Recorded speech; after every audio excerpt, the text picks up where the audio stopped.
মাননীয় police super মহোদয় আমাদেরকে 4/8/2026 দুপুর 12:50 আমাদের একটা ব্রিফিং করে যে ব্রিজ হাসপাতাল সাতক্ষীরায় আগুন লাগছে, আপনারা যে যে অবস্থায় আছেন দ্রুত মানুষের সাহায্যের জন্য ওখানে চলে যান।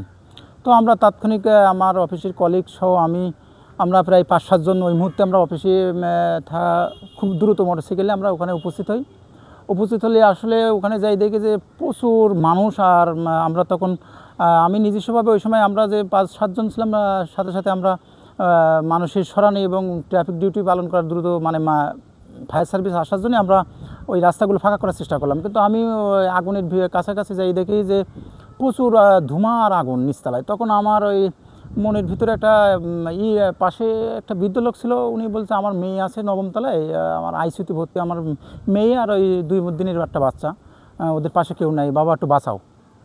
তো তখন আমি আসলে চেষ্টা করলাম যে এই মুহূর্তে আমি যাবো কিনা। তারপরে আমি নিচতলায় ভিতরে ঢুকে দেখি যে প্রচুর ধোঁয়া। তো আমি সাহস নিয়ে আসলে আমি ওঠার চেষ্টা করলাম। পরে আমি 3 তলায় যাই, একটা বৃদ্ধ লোক মাঝখানেতে খুব কান্নাকাটি করতেছে।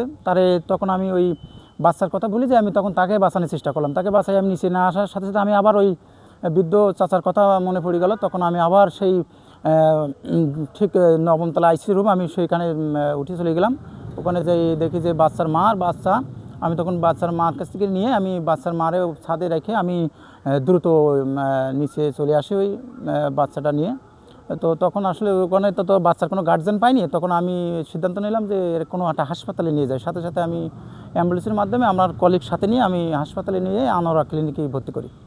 আসলে ওই সময় তো ওইভাবে কেউ ভাবে না, পরিস্থিতি আসলে দায়িত্ববোধ, আসলে পোশাকের চাকরি করি আমরা, দায়িত্ববোধের ক্ষেত্রে আমি ওই জীবনের ঝুঁকি নিয়ে আমি ওই সময় ওই ব্রিজ হাসপাতালে আমি তখন শিশুরা বাচ্চার জন্য আমি বাঁচানোর উদ্দেশ্যে আমি তখন ওটা আসলে পুলিশ বড় কথা না, মানুষের বাঁচানো একটা দায়বদ্ধতা, আমার দায়িত্ববোধ থেকে আমি এটা মনের থেকে আমি সাহস, ওটা কিছু না সাহস বলতে না, এটা দায়িত্ববোধের থেকে আমি এটা চেষ্টা করছি বাচ্চাটারে বাঁচানোর।